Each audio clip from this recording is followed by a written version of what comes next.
Shalom sahabatku, kembali sebelum kita merenungkan kebenaran firman Tuhan di pagi hari ini, mari kita sama-sama berdoa.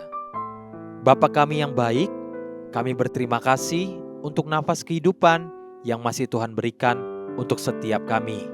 Sekarang kami rindu untuk mendengar dan belajar tentang kebenaran firman-Mu. Biar kebenaran firman-Mu yang terus menuntun langkah kami sepanjang hari ini. Amin. Pagi hari ini, kita akan kembali merenungkan kebenaran firman-Nya dengan tema, Ketika Yerusalem Direbut. Mari kita buka Alkitab di dalam kitab Yeremia pasal 39, ayat 11 sampai ayat yang ke-14. Demikian firman Tuhan.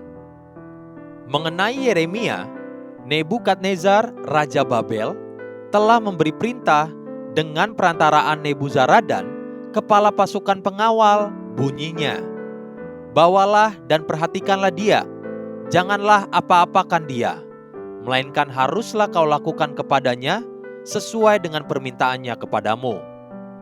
Maka Nebuzaradan, kepala pasukan pengawal, beserta Nebusyazban, kepala istana, dan Nergal-Sarezer, panglima, dan semua perwira tinggi Raja Babel, mengutus mereka menyuruh mengambil Yeremia dari pelataran penjagaan, lalu menyerahkannya kepada Gedalia bin Ahikam bin Safan untuk membebaskannya, supaya pulang ke rumah. Demikianlah Yeremia tinggal di tengah-tengah rakyat. Kitab Yeremia pasal 39 dimulai dengan perkataan demikian. Yeremia pasal 39 ayat yang pertama. Ketika Yerusalem direbut, dalam tahun yang ke-9 pemerintahan Zedekia, Raja Yehuda, dalam bulan yang ke-10, telah datang Nebukadnezar, Raja Babel, beserta segenap tentaranya untuk mengepung Yerusalem. Seharusnya, itulah hari yang mengawali sebuah kabar kehancuran bagi semua penduduk kota Yerusalem. Namun tidak demikian yang terjadi bagi Yeremia. Yeremia pasal 39. Bagi Yeremia, penguasa Babel, Nebukadnezar justru berkata. Yeremia pasal 39 ayat 11 sampai ayat yang ke-12. Mengenai Yeremia, Nebukadnezar, Raja Babel, telah memberi perintah dengan perantaraan Nebuzaradan, kepala pasukan pengawal, bunyinya, bawalah dan perhatikanlah dia, janganlah apa-apakan dia, melainkan haruslah kau lakukan kepadanya sesuai dengan permintaannya kepadamu.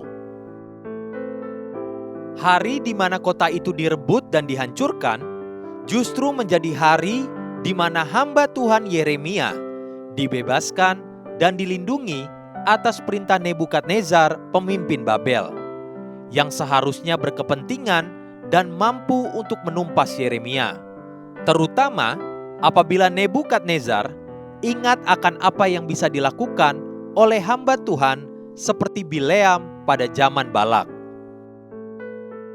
Secara akal sehat, hal itu sungguh sama sekali tidak masuk akal. Namun disinilah kita melihat campur tangan dan pemeliharaan Tuhan atas hamba-hambanya. Tuhan tidak pernah meninggalkan orang yang setia dan berharap kepadanya. Orang-orang yang hidup benar di hadapannya akan selalu melihat campur tangan dan pemeliharaan Tuhan yang sempurna. Benarlah perkataan kitab Maliaki ini. Maliaki pasal 3 ayat 16 sampai ayat yang ke-18. Beginilah berbicara satu sama lain orang-orang yang takut akan Tuhan. Tuhan memperhatikan dan mendengarnya.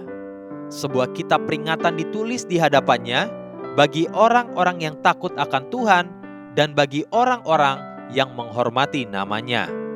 Mereka akan menjadi milik kesayanganku sendiri, firman Tuhan semesta alam, pada hari yang kusiapkan.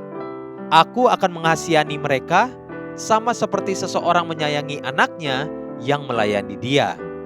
Maka kamu akan melihat kembali perbedaan antara orang benar dan orang fasik, antara orang yang beribadah kepada Allah dan orang yang tidak beribadah kepadanya. Belajarlah untuk tetap setia, sekalipun berada di tengah-tengah kesusahan besar, sebab Allah kita setia. Bukankah Dia sendiri yang berkata, 2 Timotius pasal 2 ayat 11 sampai ayat yang ke-13, benarlah perkataan ini, jika kita mati dengan Dia, kita pun akan hidup dengan Dia. Jika kita bertekun, kita pun akan ikut memerintah dengan Dia. Jika kita menyangkal Dia, Dia pun akan menyangkal kita.